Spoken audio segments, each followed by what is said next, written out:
Hello दोस्तों, स्वागत है आप सभी का आपके अपने यूट्यूब चैनल विश्वगुरु एकेडमी पर।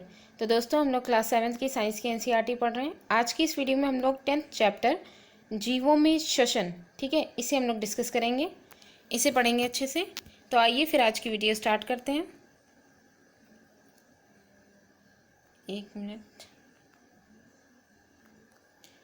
देखिए, इस वीडियो में एक छोटी सी जो है स्टोरी से ही स्टार्ट हुई है ये चैप्टर भी, ठीक है। तो इसमें देखिए क्या है कि बूझो अपने दादी दादा से मिलने के लिए बहुत ही ज़्यादा उत्सुक रहता है और उनका वेट कर रहा होता है, ठीक है, जो कि 1 साल बाद शहर आ रहे थे।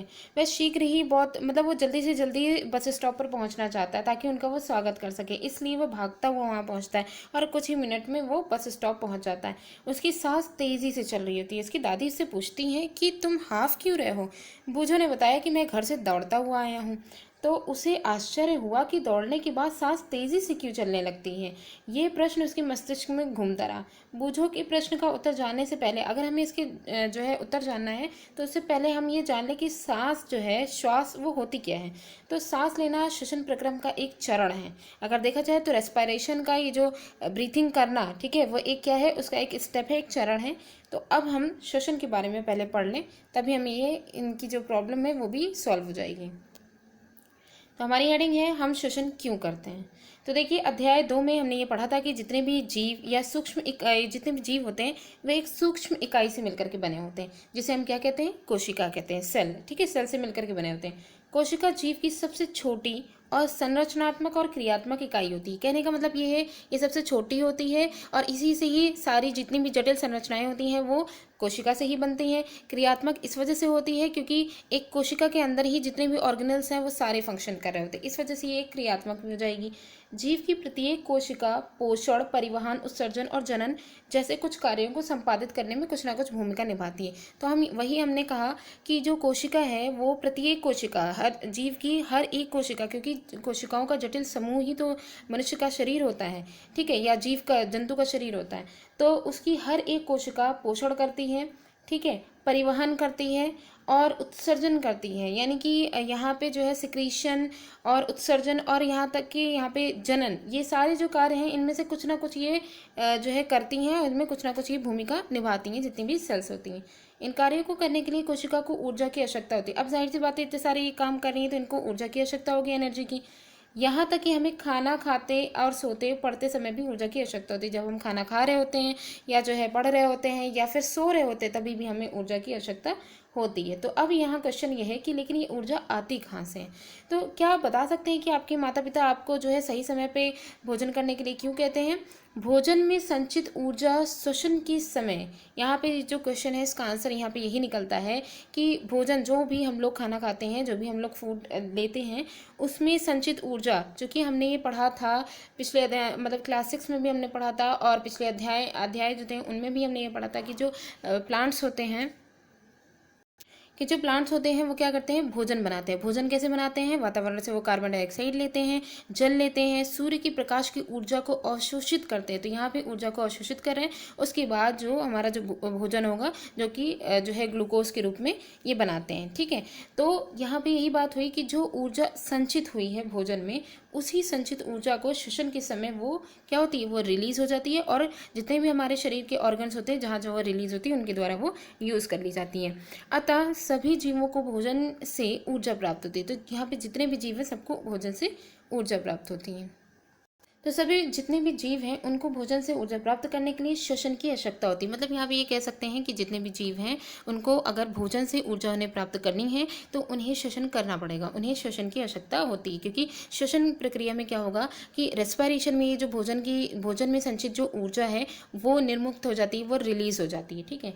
अब देखिए क्या है, श्वसन के प्रक्रम में हम पहले सांस द्वारा, श्वसन का प्रक्रम होता कैसे है, पहले हम क्या करते हैं कि सांस लेते हैं, ठीक है, उसके द्वारा वायु को शरीर के अंदर लेकर के जाते हैं। आप जानते हैं कि वायु में ऑक्सीजन होती है, फिर हम सांस छोड़ते हैं और हम ये जानते हैं कि जो हम लोग जो है वायु अंदर लेकर के जा रहे हैं सांस लेते समय में, उसमें क्या मौजूद होती है, ऑक्सीजन होती है। उसके बाद जब हम सांस छोड़ रहे होते हैं तो जो कि बाहर से शरीर के बाहर निकाल रहे होते हैं, इस वायु में सांस के द्वारा अंदर ली गई वायु की तुलना में जो जाहिर सी बात है, जो श्वास के द्वारा हम जो अंदर वायु ले रहे हैं उसमें सिर्फ ऑक्सीजन तो होती नहीं है, पूरा कंपोनेंट कंपोनेंट होता है वायु का, मतलब उसमें नाइट्रोजन भी होगी, कार्बन डाइऑक्साइड का भी कुछ लेवल होगा, ठीक है। तो जितनी भी जो है वायु के कंपोनेंट जितने भी होंगे वो उनमें थोड़े थोड़े होंगे, लेकिन ज़्यादा मात्रा में हमको मेन जो ज़रूरत है वो ऑक्सीजन की है, जो कि हमें श्वास से मिल रही है, ठीक है। और जो हम निकालेंगे यानी कि शरीर से हम जो बाहर निर्मुक्त करेंगे वो वाली जो है मतलब कि वायु होती है, उसमें वायु की तुलना में तो जो हम अपने शरीर से निकाल रहे हैं उसमें जो भी वायु निकल रही होगी उसमें सारे कंपोनेंट होंगे,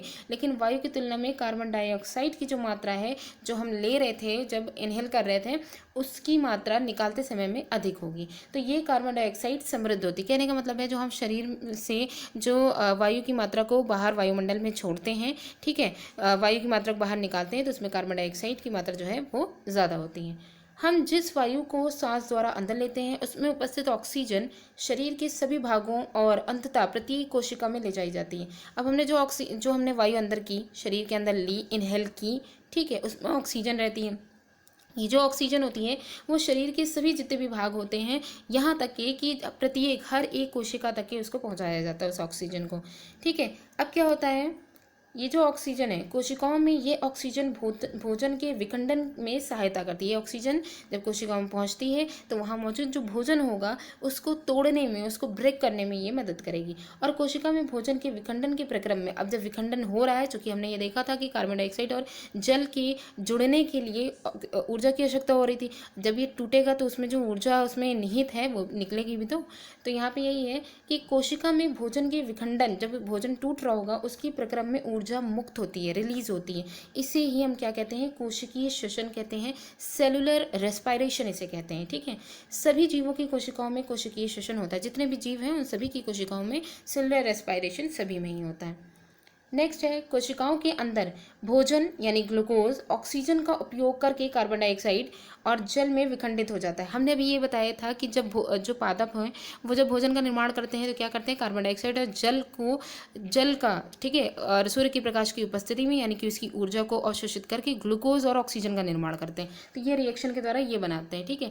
और यहाँ पे क्या बता रहे हैं कि कोशिका के अंदर भोजन यानी कि ग्लूकोज वो ऑक्सीजन का उपयोग करते हैं, ठीक है, जो उसमें निर्मुक्त हुई थी, और कार्बन डाइऑक्साइड और जल जिससे बने थे उसी में ही टूट जाते हैं, ठीक है। जब ग्लूकोज का विखंडन होता है ऑक्सीजन के उपयोग के द्वारा, तो ये जो ग्लूकोज का जब विखंडन हो रहा होता है तो यह वायवीय श्वसन कहलाता है। कहने का मतलब है ग्लूकोज का टूटना, जिसमें ऊर्जा का मुक्त होना, ये जो श्वसन होता है इसे वायवीय या एरोबिक रेस्पायरेशन कहते हैं, ठीक है, वायवीय श्वसन कहते हैं। ऑक्सीजन की अनुपस्थिति में, ये किस वायवीय जो श्वसन है, एरोबिक रेस्पायरेशन है, ये किसकी प्रेजेंस में हो रहा है, ऑक्सीजन की प्रेजेंस में हो रहा है। अगर ऑक्सीजन की अनुपस्थिति में भोजन विखंडित हो रहा है, मतलब कि ऑक्सीजन की अनुपस्थिति में भी तो भोजन का विखंडन हो सकता है, भोजन ब्रेक हो सकता है, तो लेकिन वो जो प्रक्रम होता है उसे हम क्या कहते हैं, उसको अवायवीय श्वसन कहते हैं, एनएरोबिक रेस्पायरेशन कहते हैं। भोजन के विखंडन में ऊर्जा निर्मुक्त होती है, ये हम सभी जानते हैं, ठीक है। अब जैसे है यहाँ पे देख सकते हैं कि ग्लूकोज कैसे टूट रहा है, तो ग्लूकोज ऑक्सीजन की उपस्थिति, ऑक्सीजन जो हमने श्वास के द्वारा ली इसकी प्रेजेंस हुई, वो किस में टूट गया, कार्बन डाइऑक्साइड और जल, और ऊर्जा निकल गई। और जब ये बन रहा था ग्लूकोज प्रोडक्ट तो इन दोनों के मिलने पे ऑक्सीजन और ऊर्जा की हेल्प से बन रहा था, ठीक। अब आगे क्या है, संभवतः आपको मालूम होगा कि यीस्ट जैसे अनेक जितने भी जीव हैं वो वायु की अनुपस्थिति में, वायु की एब्सेंसी में जीवित रह सकते हैं, ठीक है। ऐसे जीव अवायवीय, ये जीवित क्यों रह सकते हैं, क्योंकि ये अवायवीय श्वसन एनाएरोबिक रेस्पिरेशन के द्वारा ऊर्जा को प्राप्त करते हैं। इन्हें अवायवीय जीव भी कहते हैं, एनाएरोबिक एनिमल्स भी कहते हैं, ठीक है। अब यहाँ पे देख सकते हैं, तो हमने ये देखा कि अवायवीय जो श्वसन था, एरोबिक रेस्पिरेशन देखा, एनाएरोबिक रेस्पिरेशन देखा। इस चैप्टर की ये दोनों अभी तक के सबसे इंपॉर्टेंट पॉइंट है कि एरोबिक रेस्पिरेशन में क्या होता है, एनाएरोबिक रेस्पिरेशन में क्या होता है। ये दोनों हम लोग ने देखा कि जो एरोबिक होता है इसमें ऑक्सीजन की ज़रूरत होती है और एनाएरोबिक में नहीं होती है, ठीक है। और जो यीस्ट है उनका एग्जाम्पल है एनाएरोबिक रेस्पिरेशन का। तो देखिए, ऑक्सीजन की अनुपस्थिति में ग्लूकोज अल्कोहल, जब एनाएरोबिक रेस्पिरेशन होता है तो इसमें क्या होता है, ऑक्सीजन की तो अनुपस्थिति होती है, वो तो एब्सेंट होती है, तो इसमें ग्लूकोज जो होता है वो अल्कोहल और कार्बन डाइऑक्साइड में विखंडित हो जाता है। तो जब ऑक्सीजन की उपस्थिति नहीं, मतलब कि ऑक्सीजन नहीं होती है, तो ऐसे में जो ग्लूकोज जब ब्रेक होगा, क्योंकि रेस्पिरेशन तो होएगा ही, तो वो जब ब्रेक होगा तो अल्कोहल और कार्बन डाइऑक्साइड में ब्रेक हो जाएगा, जैसा कि यहाँ पे समीकरण में भी दिखाया गया है। ग्लूकोज ऑक्सीजन की अनुपस्थिति में अल्कोहल, कार्बन डाइऑक्साइड और ऊर्जा इसमें भी निर्मुक्त होगी। ठीक है, तो एनएरोबिक रेस्पिरेशन जो होता है इसमें जो ऊर्जा निर्मुक्त होती है ये बहुत ही कम मात्रा में होती है और बहुत जल्दी होती है। इसमें से ऊर्जा हमको मिलती है लेकिन बहुत जल्दी मिलती है और बहुत कम मात्रा में। हमारी पेशी कोशिकाएं भी अवायवीय रूप से श्वसन कर सकती हैं। मनुष्यों की जो मसल्स होती हैं वो भी एनएरोबिक रेस्पिरेशन करती हैं, लेकिन ऐसा थोड़े समय तक ही कर सकती हैं। वही मैंने कहा कि जो ये ऊर्जा जो है, मतलब कि एनएरोबिक रेस्पिरेशन से जो ऊर्जा रिलीज होती है वो कम मात्रा में होती है, ठीक है, और जल्दी होती है। तो इसलिए हम ये कह सकते हैं कि वास्तव में ये प्रक्रम उस समय होता है जब ऑक्सीजन की अस्थायी रूप से कमी हो। एनएरोबिक रेस्पिरेशन मनुष्यों में तब होता है जब जो है ऑक्सीजन की अस्थायी रूप से कमी हो, यानी कि जो चाहिए हो, बहुत ज़्यादा नीड हो, लेकिन उसमें हमें मिल ना रही हो ऑक्सीजन बहुत देर तक। ये ऐसी कंडीशन कब आती है एनारोबिक रेस्पिरेशन की, जो मसल्स में होती है। बहुत देर तक अगर व्यायाम कर रहे हैं या तेजी से दौड़ रहे हैं या कई घंटे तक के टहल रहे हैं, साइकिल चलाने अथवा भारी वजन उठाने जैसे कार्यों के लिए अधिक ऊर्जा की आवश्यकता होती है। ठीक है, लेकिन ऊर्जा जो होती है वो उत्पन्न करने के लिए हमारे शरीर को ऑक्सीजन की आवश्यकता होती है। ठीक है, आगे बढ़ने से पहले यहाँ पे एक जो है थोड़ा सा पॉइंट दिया गया, उसे देख लेते हैं। ये पॉइंट बहुत ही इंपॉर्टेंट है कि यीस्ट जो होता है वो क्या होता है, एक कोशिकीय जीव है और यीस्ट अवायवीय रूप से श्वसन करते हैं, एनारोबिक रेस्पिरेशन करते हैं और इस प्रक्रिया के समय ये क्या करते हैं, अल्कोहल निर्मित करते हैं। ठीक है, जब ये प्रक्रिया एनारोबिक रेस्पिरेशन कर रहे होते हैं तो ये अल्कोहल का निर्माण करते हैं, हमने अभी रिएक्शन में देखा था। अतः इनका उपयोग हम ये कह सकते हैं कि यीस्ट का उपयोग किसमें किया जाता है, शराब यानी वाइन बनाने में और बियर बनाने में इनका यूज़ किया जाता है। ठीक है, ये जो है इम्पोर्टेंट नॉलेज थी हमारे लिए। तो यहाँ पे ये हो गया कि ऊर्जा उत्पन्न करने के लिए हमारे शरीर को ऑक्सीजन की आवश्यकता होती है। ठीक है, तो यहाँ पे ये देखिए इस पिक्चर में ये दिखाया गया है कि व्यायाम करते समय हमारे शरीर की कुछ अवायवी जो पेशियाँ होती हैं वो कैसे एनारोबिक रेस्पिरेशन करती हैं। तो जो एनारोबिक रेस्पिरेशन मनुष्यों की जो मांसपेशियां होती हैं उनमें जब होता है तो क्या होता है, तो इसमें ऑक्सीजन की आपूर्ति सीमित होती है, यानी कि जो है पूरी तरीके से ऑक्सीजन नहीं मिल पाती है। तब ये अवायवीय जो श्वसन होता है एनारोबिक रेस्पिरेशन वो मनुष्य की मसल्स में होता है। ऐसी स्थिति में पेशी कोशिकाएं जो होती हैं, जो मसल्स होती हैं, वो अवायवीय श्वसन के द्वारा एनारोबिक रेस्पिरेशन के द्वारा जो है ऊर्जा की अतिरिक्त मांग को ये पूरा करती है, क्योंकि एनर्जी की ज़रूरत होती है। ठीक है, तो उसकी मांग को ये पूरा तो करती हैं, लेकिन फिर बनता क्या है, जैसे कि यहाँ पे ग्लूकोज जो है, जो कि पेशी में जो ग्लूकोज मतलब कि मसल्स में जो भी फूड पहुँचा होगा ब्लड के थ्रू, तो उसमें जो ग्लूकोज होता है उसका क्या होगा, ऑक्सीजन की अनुपस्थिति में एनारोबिक रेस्पिरेशन होगा और उससे बनेगा क्या, लैक्टिक एसिड बनेगा और ऊर्जा निकलेगी। लेकिन मसल्स में जो एनारोबिक रेस्पिरेशन होता है वो जो है उससे क्या बनता है, लैक्टिक एसिड बनता है। और यही यीस्ट वगैरह जो थे, इनमें जब एनारोबिक रेस्पिरेशन हो रहा था तो क्या बन रहा था, अल्कोहल बन रहा था और कार्बन डाइऑक्साइड गैस और ऊर्जा निकल रही थी। अब यहाँ पे एक क्वेश्चन है, क्या आपने कभी सोचा है कि अत्यधिक व्यायाम करने के बाद आपकी पेशियों में ऐंठन क्यों होती है? ये क्वेश्चन है, इसको देख लेते हैं।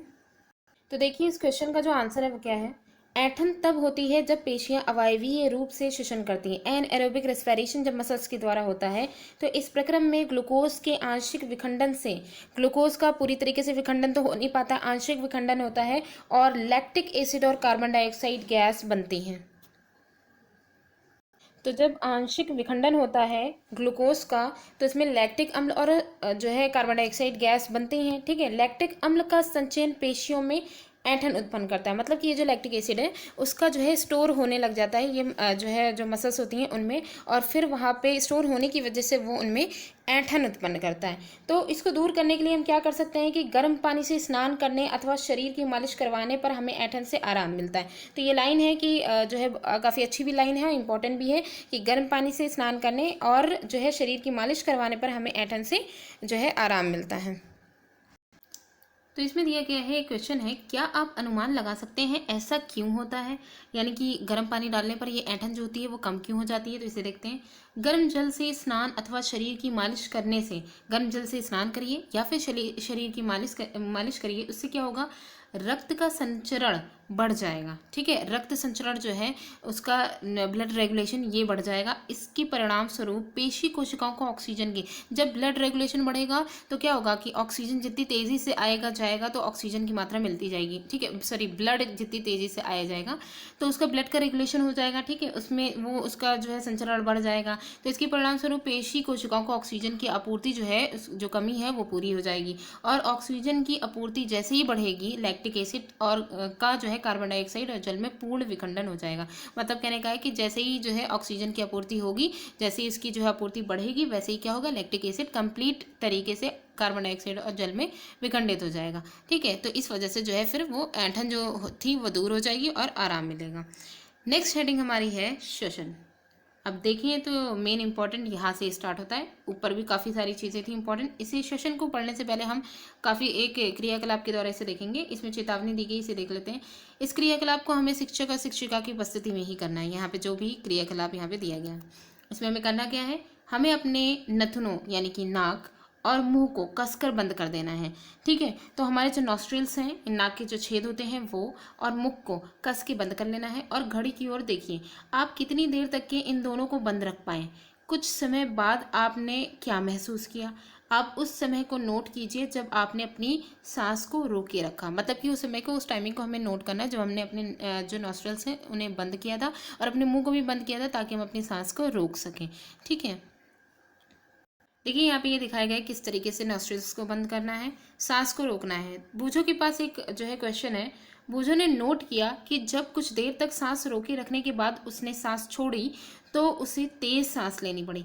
क्या आप उसे बता सकते हैं कि ऐसा हुआ क्यों, क्यों उसे जो है तेज सांस लेनी पड़ी? तो आइए देखते हैं। अतः अब आप यह जान गए होंगे कि आप बिना सांस लिए अधिक देर तक जीवित नहीं रह सकते। मतलब कहने का है कि जब हमने अपने नॉस्ट्रल्स और अपने माउथ को बंद करके सांस को रोके रखा तो ज़्यादा देर तक ऐसा नहीं हो पाया। तो जब हमने ये अपनी सांस जो है उसको जब हमने रोक करके रखा तो हम कुछ ही मिनट ही उसको रोक पाए। ठीक है, तो इससे यही पता चला कि कितने, मतलब कि यहाँ पे हमें ये इस बात को हम जान गए कि सांस को अधिक देर तक के बंद किए हुए या हम सांस लिए बगैर ज़्यादा देर तक के जीवित नहीं रह सकते। अब जैसे श्वसन या सांस लेने का अर्थ क्या है? ठीक है, तो श्वसन या सांस लेने का अर्थ है ऑक्सीजन से समृद्ध वायु, ऐसी वायु जिसमें ऑक्सीजन की मात्रा, पर्याप्त मात्रा में ऑक्सीजन की अधिक मात्रा उसमें उपस्थित हो, उसे अंदर खींचना यानी उसे ग्रहण करना, इनहेल करना। और कार्बन डाइऑक्साइड से समृद्ध वायु, ऐसी वायु जिसमें कार्बन डाइऑक्साइड की मात्रा ज्यादा हो, उस वायु को शरीर से बाहर निकालना। तो ये जो है सांस लेने का ये अर्थ है। ठीक है, तो यहाँ पे देख लेते हैं, ऑक्सीजन से समृद्ध वायु यानी कि जो ऐसी वायु अभी हमने जैसे डिस्कस किया है, ऐसी वायु जिसमें ऑक्सीजन की मात्रा ज्यादा हो, ठीक है, उसको शरीर के अंदर लेना अंतःश्वसन यानी इसे इनहेलेशन कहते हैं। और कार्बन डाइऑक्साइड से समृद्ध वायु को बाहर निकालना उच्छ्वसन बोलते हैं यानी एक्सहेलेशन बोलते हैं। ठीक है, ये कहलाता है। ये लाइन बहुत इंपॉर्टेंट है कि इनहेलेशन और एक्सहेलेशन किसे कहते हैं। ठीक है, तो ये चीज़ हो गई। अब यह एक सतत प्रक्रम होता है। इनहेलेशन और एक्सहेलेशन ये दोनों जो एक कंटिन्यूअस प्रोसेस होती है, जो कि प्रत्येक जीव में जीवन भर हर समय अर्थात जीवन पर्यंत होता रहता है। यानी कि जब तक कि वो जिंदा है तब तक कि उसमें जो इनहेलेशन एक्सहेलेशन एक दूसरे की जो है मतलब कि ऊपर नीचे होती है। ठीक है, तो ये पूरी जिंदगी जब तक कि उसकी वो जीवित है तब तक कि ये प्रोसेस होती रहेगी, लगातार ये होती रहती है।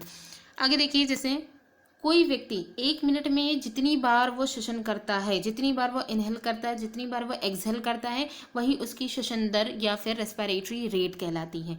ठीक है, अंतः श्वसन और उच्च श्वसन यानी इनहेलेशन और एक्सहेलेशन दोनों साथ साथ होते रहते हैं। एक श्वास अथवा सांस का अर्थ है, यहाँ पे एक लाइन है कि एक श्वास का अर्थ क्या होता है। तो एक श्वास या फिर सांस का अर्थ ये है कि एक अंतः श्वसन और एक उच्च श्वसन, यानी कि एक बार इनहेलेशन करना और उसी के जस्ट बाद हम एक्सहेलेशन करेंगे, तो ये हमारी कहलाएगी एक सांस। तो क्या आप अपनी श्वसन दर का पता लगा सकते हैं? तो यहाँ पे देखिए एक क्वेश्चन यहाँ पे है, क्या आप ये जानना चाहेंगे कि श्वसन दर स्थिर होती है अथवा ये शरीर की आवश्यकता के अनुसार परिवर्तित होती रहती है? मतलब तो इस चीज का पता लगाने के लिए हम एक क्रियाकलाप करेंगे। तो यहाँ पे देख लेते हैं इस क्रियाकलाप में क्या दिया गया है। देखिए क्रियाकलाप में क्या है, सामान्यतः हमें यह आभास ही नहीं होता कि हम श्वसन कर रहे हैं। नॉर्मली हमें ये पता ही नहीं होता है। हालांकि यदि आप कोशिश करें तो आप श्वसन की दर की गणना कर सकते हैं। इसे ज्ञात करने के लिए आप विश्राम की स्थिति में बैठ करके सांस लीजिए, मतलब जो है रिलैक्सेशन की स्थिति में एकदम बैठ जाइए, विश्राम की स्थिति में। और उसके बाद सांस को लिए, अंदर लिए, इनहेल करिए और एक्सहेल करिए, छोड़िए। पता लगाइए कि आप 1 मिनट में कितनी बार सांस अंदर लेते हैं और कितनी बार बाहर निकालते हैं, एकदम नॉर्मल कंडीशन में। ठीक है, क्या आप उतनी ही बार अंतर श्वसन कर रहे हैं जितनी बार आप उच्च श्वसन कर रहे हैं? मतलब कहने का है कि इनहेलेशन जितनी बार आप कर रहे हैं, क्या उतनी ही बार ही एक्सहेलेशन कर रहे हैं? तो अगर हम देखें तो ये कंटिन्यूअस प्रोसेस होती है। कुछ ना मात्रा कम हो सकती है, लेकिन जितनी बार हम इनहेलेशन करेंगे उतनी ही बार हम एक्सहेलेशन भी करेंगे। अब तेज चलने और दौड़ने के बाद फिर उसके बाद पहला तो क्वेश्चन यही हो गया कि अपनी जो इनहेलेशन एक्सहेलेशन है उसकी दर को पता करना है कि क्या ये एक साथ हो रहा है। उसके बाद अब अगर तेज़ तेज़ जो है चल रहे हैं या फिर दौड़ रहे हैं तो उसके बाद जो श्वसन दर है उसकी संख्या और उसकी जो मिनट में उसकी संख्या उसकी गणना करेंगे। अपनी श्वसन दर को दौड़ना जो है बंद करने के तुरंत बाद आप फिर पूर्ण विश्राम कर लेने के बाद ज्ञात करेंगे। मतलब यहाँ पे अब मेन जो पॉइंट बोला गया है कि अगर हमें श्वसन दर को हमें ज्ञात करना है तो हम कैसे कर सकते हैं, दौड़ना बंद करने के तुरंत बाद दौड़ना बंद कर दें, ठीक है, उसके तुरंत बाद फिर पूर्ण, और या तो दौड़ना बंद करने के तुरंत बाद हम उसको जो है नोट डाउन करें कि हमारी श्वसन दर क्या है, या फिर पूर्ण विश्राम कर लेने के बाद यानी कि पूरी तरीके से जब दौड़ करके आराम वगैरह कर लिए नॉर्मल कंडीशन में आ गए तब भी हम उसको ज्ञात करें। तो दोनों स्थितियों में ही हम इसे जो है नोट डाउन करेंगे श्वसन दर को। अपने निष्कर्षों को जिस तरीके से हम ये जो है नोट डाउन करेंगे उसे अपनी नोटबुक में डाउन जो है मतलब इसको लिख लेंगे, और अपने जो सहपाठी हैं उनके द्वारा भी उन्होंने भी जो अपनी श्वसन दर की जो तुलना मतलब श्वसन दर को नोट डाउन किया है उससे तुलना करेंगे, कंपेयर करेंगे। अब यहाँ पे उपयुक्त क्रियाकलाप से आपने यह अवश्य अनुभव किया होगा जब किसी व्यक्ति को अतिरिक्त ऊर्जा की आवश्यकता होती है तो वह तेजी से श्वसन करने लगता है। तो इस चीज़ से हमें यही पता चला कि जब किसी व्यक्ति को ज़्यादा जो है ऑक्सीजन की ज़रूरत होती है, ठीक है, या फिर ऊर्जा की ज़रूरत होती है तो वह तेज़ी से श्वसन करने लगता है। इसके परिणाम स्वरूप हमारी जो कोशिकाएं होती हैं उनका क्या होता है, तो उसे देखने से पहले यहाँ पे एक चीज़ देख लें। कोई वयस्क व्यक्ति, या ये जो अभी ऊपर क्वेश्चंस पूछे गए थे ना कि जो अगर हम दर को नोट डाउन कर रहे हैं कि एक स्वस्थ जो है व्यक्ति, एक वयस्क व्यक्ति जो है वो कैसे एक मिनट में उसकी जो श्वसन दर जो है वो कैसी हो सकती है, तो यहाँ पे एक बार देख लेते हैं। यहाँ पे कुछ बहुत अच्छी जो है इन्फॉर्मेशन है कि कोई वयस्क व्यक्ति, ठीक है, यंग पर्सन जो होगा उसकी विश्राम की अवस्था में जब वो आराम कर रहा होगा, रिलैक्स होगा, तो उसमें एक मिनट में औसतन 15 से 18 बार सांस अंदर लेगा और बाहर निकालेगा, ठीक है, कितनी, 15 से 18 बार। अधिक व्यायाम करने पर, जैसे व्यायाम अधिक कर लिया या दौड़ लिए या कुछ भी कर लिए, तो उसमें जो श्वसन दर होती है वो 25 बार प्रति मिनट तक बढ़ सकती है। यानी कहने का मतलब है अगर नॉर्मल कंडीशन विश्राम की अवस्था में तो एक मिनट में 15 से 18 बार, और अगर अधिक व्यायाम कर रहे हैं या दौड़ रहे हैं तब 25 बार जो है श्वसन दर हो जाएगी एक मिनट के अंदर। जब हम व्यायाम करते हैं तो हम न केवल तेज़ी से सांस लेते हैं बल्कि हम गहरी सांस भी लेते हैं। जब व्यायाम कर रहे होते हैं तो हम तेज़ी से सांस के साथ साथ गहरी सांस भी लेते हैं और इस प्रकार अधिक ऑक्सीजन को हम ग्रहण करते हैं। तो ये काफ़ी अच्छी नॉलेज थी, ठीक है, इसका हमें क्वेश्चन में काफ़ी हेल्प मिलेगी। तो यहाँ पे जो है ये जो था स्टेटमेंट, इसे एक बार फिर से देख लें कि ये जो तेज़ी से जो हम श्वसन कर रहे हैं कि हमें अगर जो है ऊर्जा की आवश्यकता ज़्यादा होगी तो हम तेज़ी से श्वसन करेंगे, तो इसके परिणाम स्वरूप हमारी जो कोशिकाएं हैं उनमें क्या होता है, तो इसके परिणाम स्वरूप हमारी कोशिकाओं को अधिक ऑक्सीजन की आपूर्ति होती है, ठीक है। तो ऑक्सीजन की जो है मतलब तेज़ी से जो सांस लेने लग जाते हैं तो इसमें ऑक्सीजन की जितनी ज़रूरत होती है उसमें जो है ज़्यादा से ज़्यादा ऑक्सीजन की यहाँ पे जो है तेज़ी से सांस लेकर के उसकी आपूर्ति की जाती है। यह भोजन के विखंडन की दर को, अब चूंकि हमें क्या चाहिए होता है, ऊर्जा चाहिए होती है, ऊर्जा के लिए हमें क्या चाहिए होगा, ऑक्सीजन चाहिए होगी। ऑक्सीजन जितनी तेज़ी से जितनी ज़्यादा मात्रा में हम लेंगे उतनी तेज़ी से हमारे शरीर में जो भोजन उपस्थित है उसका विखंडन होगा और उसमें से ऊर्जा निर्मुक्त होगी, ठीक है, ऊर्जा निकलेगी। तो जिससे ऊर्जा निर्मुक्त होती है तो यही ऊर्जा जो है वो बॉडी में यूज़ कर ली जाती है, ठीक है। क्या इससे यह स्पष्ट हो जाता है कि शारीरिक क्रियाकलाप के बाद हमें भूख क्यों लगती है? बिल्कुल, हमने जो भोजन खा रखा था, जो स्टोरेज फूड था, उसकी तो ऊर्जा के रूप में उसका यूज़ हो गया, तो अब जाहिर सी बात है हमें फिर से खाने की ज़रूरत पड़ेगी। आगे जाने से पहले एक सारणी देख लीजिए। जो अभी हमने ये क्रियाकलाप किया था उसमें कि जो मतलब कि अपना श्वसन दर को जो हम नोट डाउन करेंगे उसमें खुद जो नोट डाउन कर रहे हैं या जो हमारे सहपाठी कर रहे हैं उनको हमें एक सारणी बना करके उसमें हमें ये लिखना है कि विभिन्न परिस्थितियों में श्वसन की जो दर है उसमें क्या क्या चेंजेस आ रहे हैं। सहपाठी का नाम यहाँ पे लिख लेंगे। श्वसन दर में सामान्य अवस्था, विश्राम की अवस्था में जब होंगे तो क्या कौन सी दर होगी उससे नोट करना है। 10 मिनट तक अगर तेज चले तब क्या हुई, ठीक है। उसके उपरांत पूछा गया है 100 मीटर दौड़ने के बाद जो है उस 100 मीटर अगर दौड़ लिया फिर तुरंत हमने जो है मेजर किया कि हमारी श्वसन दर क्या है। विश्राम की अवस्था में एकदम रिलैक्स, सामान्य अवस्था अलग है, विश्राम की अवस्था यानी कि फिर जब हमने रिलैक्सेशन की कंडीशन में आए तब जो है हमारी श्वसन दर क्या थी वो यहाँ पे लिखना है। तो इस तरीके से हमें अपनी सारणी पूरी तैयार कर लेनी है, ठीक है। तो ये हो गया कि शारीरिक क्रियाकलाप के बाद हमें भूख क्यों लगती है। यहाँ पे जो पहेली है इसका एक क्वेश्चन है, देख लेते हैं। पहेली जानना चाहती है कि जब हमें नींद आती है और झपकी आती है तो हम जम्हाई क्यों लेते हैं, ये पहेली जानना चाहती है, ठीक है। तो देखते हैं, जब आप उनीदे होते हैं यानी कि नींद की कंडीशन में होते हैं तो क्या आपकी श्वसन दर कम हो जाती है। यह भी यहाँ पे एक क्वेश्चन पूछा गया है कि आपके शरीर को पर्याप्त ऑक्सीजन मिल पाती है, यानी कि जब हम नींद की कंडीशन में होते हैं तब हमें जो है पर्याप्त ऑक्सीजन मिल पाती है। तो एक एक्सपेरिमेंट के द्वारा हम इसे देखने की एक बार कोशिश करें। इसके लिए हमें क्या करना है, किसी व्यक्ति के द्वारा सामान्य दिन में किए जाने वाले विभिन्न क्रियाकलापों पर विचार कीजिए। सबसे पहले हमें क्या करना है कि एक व्यक्ति के द्वारा जो भी दिन भर में वो क्रियाकलाप कर रहा है, सभी क्रियाकलापों पर हमें इसमें ध्यान देना है। उसमें ध्यान देने के बाद हमें ये देखना है, कुछ क्वेश्चंस हैं कि क्या अब इन सभी क्रियाकलापों से श्वसन दर का अनुमान लगा सकते हैं कि सबसे कम कब होगी और सबसे अधिक कब होगी। तो इसका अनुमान हम ऐसे भी लगा सकते हैं कि जब हम कुछ काम नहीं कर रहे होंगे तब श्वसन की जो दर होगी वो कम हो सकती है। ठीक है, कुछ भी काम नहीं करेंगे तो श्वसन की दर कम हो सकती है। श्वसन की दर अगर कम होगी तो ऊर्जा का यूज़ भी कम होगा और ऑक्सीजन का लेवल भी जो है वो हम कम करेंगे। तो यानी कि हम आसानी से आराम से हम सांस जो है वो अंदर बाहर करेंगे। ठीक है, लेकिन अगर हम कोई काम कर रहे होंगे, कोई मेहनत वाला काम जैसे दौड़ रहे होंगे या जो है व्यायाम वगैरह कर रहे होंगे, तब हमको जो है अधिक ऊर्जा की ज़रूरत होगी। अधिक ऊर्जा की ज़रूरत होगी तो अधिक ऑक्सीजन चाहिए होगा।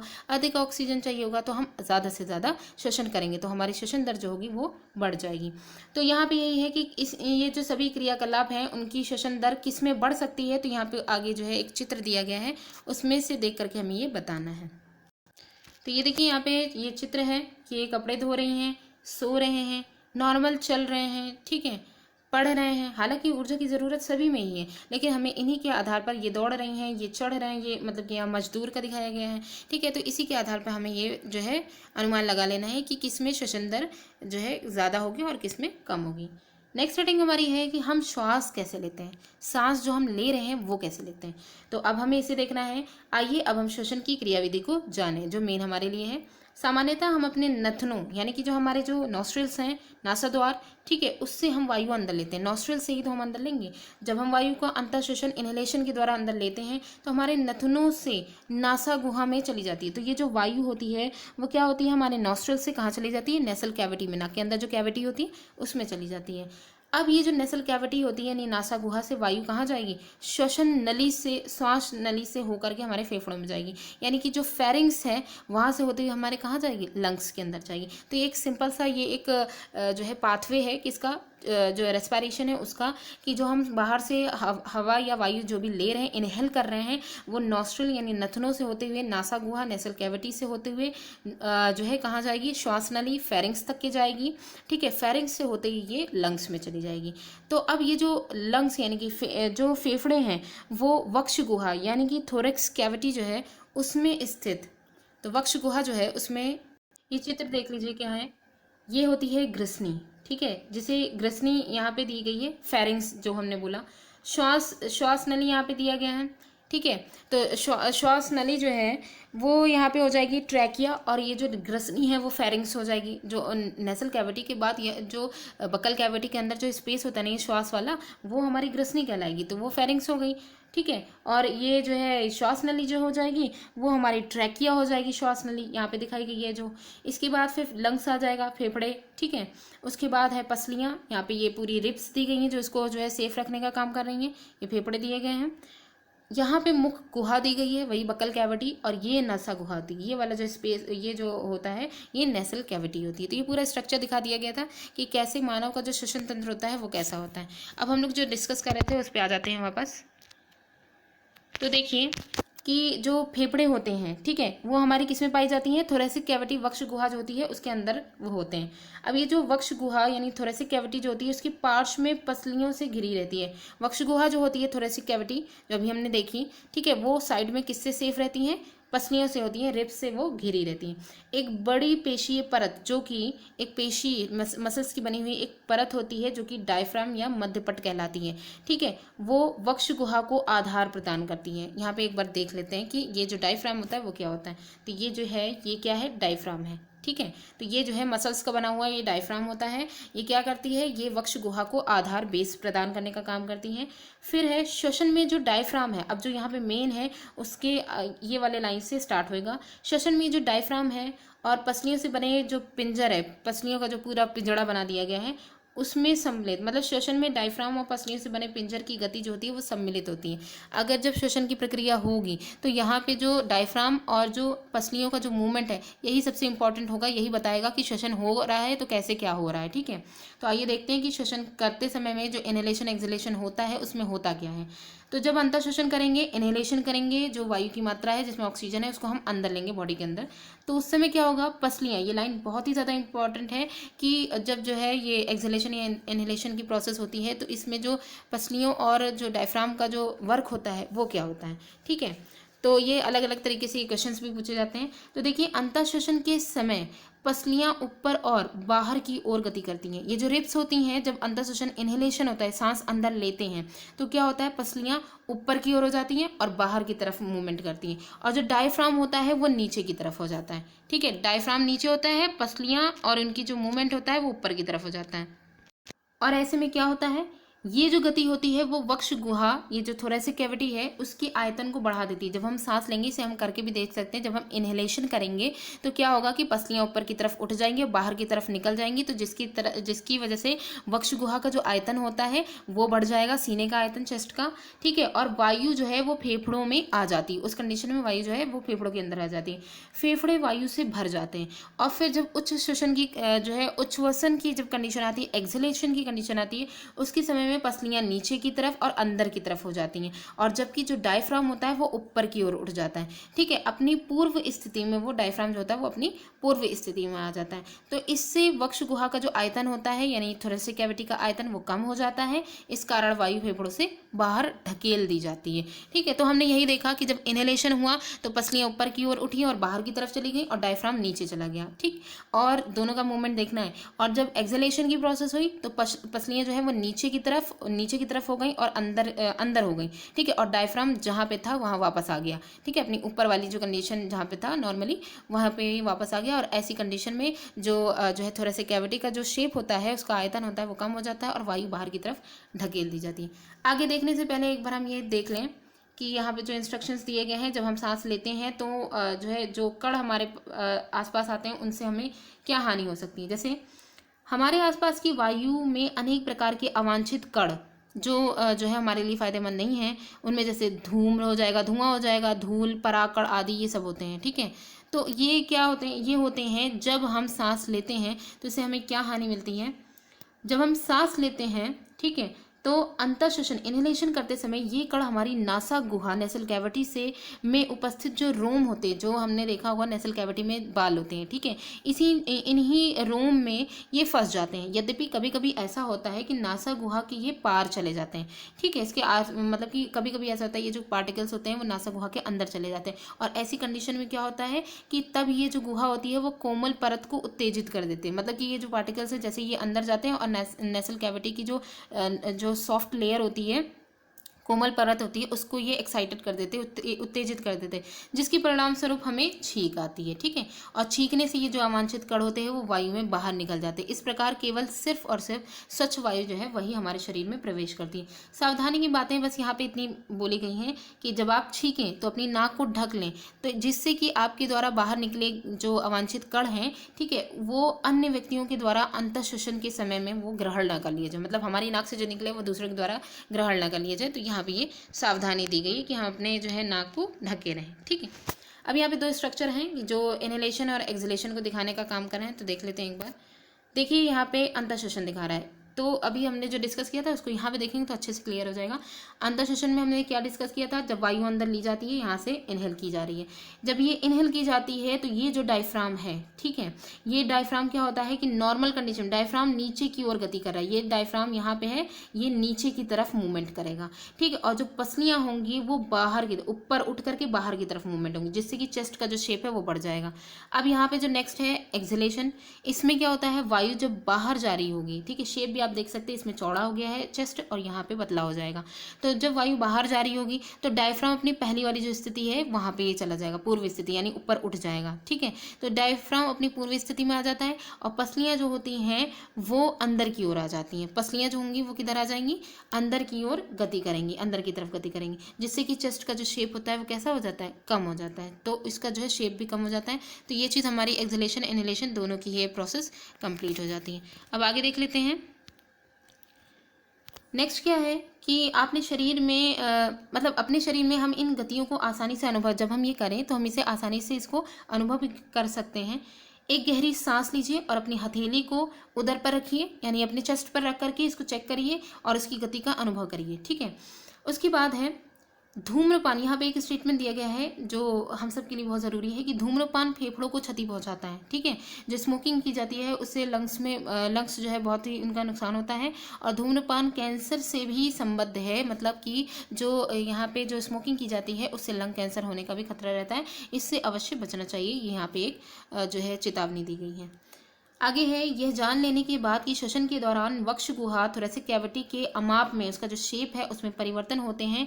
और जो बच्चे होते हैं, मतलब ये जब हमें पता चल गया तो बच्चे क्या करेंगे, अब बच्चों को जब ये चीज़ बताएगी तो बच्चे अब थोड़ा सा करने लगे कि अपने सीने को यानी वक्ष को फुलाने में स्पर्धा करने लगे, कंपटीशन करने लगे कि कौन अपने चेस्ट को ज़्यादा जो है फुला सकता है, कौन अच्छे से जो है अपना सीना चौड़ा कर सकता है। तो प्रत्येक यह दावा कर रहा है कि वह सीने को सबसे अधिक जो है वो फैला सकता है। ठीक है, तो यहाँ पे प्रत्येक स्टूडेंट यही कोशिश कर रहे हैं कि कौन जो है कि हर कोई जो है अपने जो चेस्ट है उसको अच्छे से फैला सकता है। क्यों ना आप भी इस क्रियाकलाप को करके देखिए। तो यहाँ पे हम एक एक्सपेरिमेंट के द्वारा इस चीज़ को करके देखते हैं। तो इसके लिए हमें क्या करना है, एक गहरी सांस लें और किसी मापन फीते से वक्ष का अमाप माप लें। यानी कि इसके हमको करने के लिए हमें क्या करना है, सिंपल एक गहरी सांस लेना है जिसमें जो है जो अभी हमने देखा था कि चेस्ट का शेप जिसमें बढ़ जाता है। ठीक है, तो उसके बाद जो है वो फिर एक फीता लेंगे। ठीक है, उससे अपने वक्ष की माप लेंगे और फिर यहाँ पे नीचे टेबल दी गई है उसमें जो है उसमें हम उसको नोट डाउन कर लेंगे। फिर जो हमारे दोस्त होंगे उनसे उनकी जो शेप होगा उनको भी नोट डाउन करेंगे और इसमें ये देखेंगे कि किसका विस्तार दिखाया गया, कि किसका ज़्यादा विस्तार हुआ है। तो हम श्वसन की क्रियाविधि को एक सरल प्रतिरूप मॉडल के द्वारा भी इसे समझ सकते हैं। तो यहाँ पे जो ये सारणी दी गई है इसमें मेनली हमें यही करना है कि जो है अपने सहपाठी का नाम लिख लेना है। उसके बाद वक्ष का अमाप सेंटीमीटर में हमें लेना है कि जब हम इनहेलेशन करेंगे, जब हम एक्सहेलेशन करेंगे, दोनों ही की कंडीशन में, और दोनों में जो हमारे सहपाठी हैं उनमें अंतर क्या आया है वो यहाँ पे हम देख लेंगे। ठीक है, ये वाला जो नेक्स्ट कॉलम होगा इसमें हम अंतर देखेंगे। तो अब यहाँ पे है कि जैसे कि ये जो हम ये वाला जो एक्सपेरिमेंट दिखाया गया है कि कैसे हम इसको अमाप कर रहे हैं, अमाप मतलब कि इसकी जो है माप जो है वो कैसे ले रहे हैं। क्वेश्चन है बूझो का। बूझो जानना चाहता है कि क्या कोई व्यक्ति अपने फेफड़ों में कितनी वायु भर सकता है। मतलब यहाँ पे ये जानना चाहता है कि कोई व्यक्ति अपने फेफड़ों में कितनी वायु, कितने लेवल में वो अपनी वायु अपने फेफड़ों में भर सकता है। एक एक्सपेरिमेंट है, ये जो हमने चेस्ट की माप दी थी या जो है फेफड़ों में जो वायु भर रही थी वो कितनी लेवल में भर रही थी और जो है कैसे ये चेस्ट मतलब कि चेस्ट वाला जो प्रोसेस पूरा किया गया था ये कैसे हो रहा था, इसे हम एक और एक्सपेरिमेंट के द्वारा करके देख सकते हैं। इसके लिए हमें क्या करना है, प्लास्टिक की एक चौड़ी मुँह वाली हम बॉटल लेंगे। ठीक, इसके पेंदे को हम काट कर अलग कर लेंगे और वाई, जैसे वाई का यहाँ पे इस तरीके से ये जो शेप लिया गया है, इसके आकार की हम कांच अथवा या प्लास्टिक की एक नली लेंगे। एक ऐसी नली लेंगे जो वाई की शेप की बनी होगी, यानी कि दो उसमें शाखाएं होंगी। ठीक है, बॉटल के ढक्कन में एक ऐसा छिद्र करेंगे जिससे ये नली आसानी से निकल जाए। मतलब कहने का इतना छिद्र करेंगे कि ये नली अंदर उसमें चली जाए। उसके बाद मतलब कि ऐसा शेप कर लेंगे कि ये अंदर से ये चली जाए। अब नली के शाखित सिरे पर दो, ये शाखित सिरे जो हैं वही शाखाओं के रूप में जो है इनको नीचे की तरफ करेंगे। उसमें दो गुब्बारे जो है उसमें लगा लेंगे। ठीक है, बिना फूले हुए, और फिर उसको जो है किसी तरीके से उसमें फिक्स कर लेंगे। अब हमें क्या करना है, अब बोतल का ढक्कन जो है वो हमें लगा देंगे। बोतल का ढक्कन हम कस देंगे। ठीक है, वो कॉर्क के थ्रू लगाएं या बंद कर दें, तथा इस प्रकार सील बंद कीजिए कि वह वायुरुद्ध हो जाए। तो जाहिर सी बात है, हम वायुरुद्ध अगर हमें करना है, ठीक है, तो उसके लिए हमें जो है उसके लिए अगर हमें एयर टाइट करना है तो हम कॉर्क का सबसे अच्छा एग्जाम्पल ले सकते हैं, कॉर्क का यूज़ कर लें। अब बोतल की खुले जो पेंदा जो हमने जो काट के हटा दिया था उस पर रबड़ अथवा प्लास्टिक, रबड़ का या फिर जो प्लास्टिक है उसका मेनली उसकी कोई परत या लेयर उसमें हम यूज़ करेंगे। यहाँ पे देखिए ये जो पिक्चर दिखाई गई उसको भी देख लेते हैं एक बार, पहले इसको देख लें स्टेटमेंट को। तो उसमें हमें क्या करना है, रबर या फिर प्लास्टिक की एक पतली शीट तान कर, ठीक है, कस करके किसी रबर बैंड की सहायता से इसमें बांध लेंगे जो नीचे का उसकी तली वाला जो हिस्सा है जिसको हमने काट रखा है। फेफड़ों में होने वाले प्रसार को समझने के लिए रबर की परत जो है उसको पकड़ करके आधार से नीचे की ओर, अगर हमें इसमें फेफड़ों में जो प्रसार हो रहा है उसको अगर हमें समझना है तो नीचे जो हमने रबर की जो है परत लगा रखी है उसको उसके आधार से पकड़ करके नीचे की ओर खींचें और फिर हम गुब्बारों को देखें। इसके बाद रबर की परत को उस समय हम देखें, उसके बाद रबर की परत को ऊपर की ओर जब ढकेल दें यानी नॉर्मल कंडीशन जो आ जाए और ऊपर की तरफ ढकेलें तब हम गुब्बारों को देखें। दोनों ही में क्या चेंजेस हो रहा है इसे हम देखें। तो यहाँ पे देखिए जो बॉटल हमने ले रखी है, यहाँ पे किस तरीके से हमने इसके अंदर जो वाई शेप की जो नली ली थी इसमें जो हमने बलून्स लगा रखे थे, ठीक है, कॉर्क के द्वारा इसको बंद कर रखा था। अब यहाँ पे जो रबर की शीट हमने लगाई थी पहले वाली में हमने क्या किया, इसको जब नीचे की तरफ नीचे की तरफ हमने जब इसके आधार से घसीटा तो क्या हुआ, ये जो गुब्बारे लगे हुए थे ये फूल गए, ठीक है।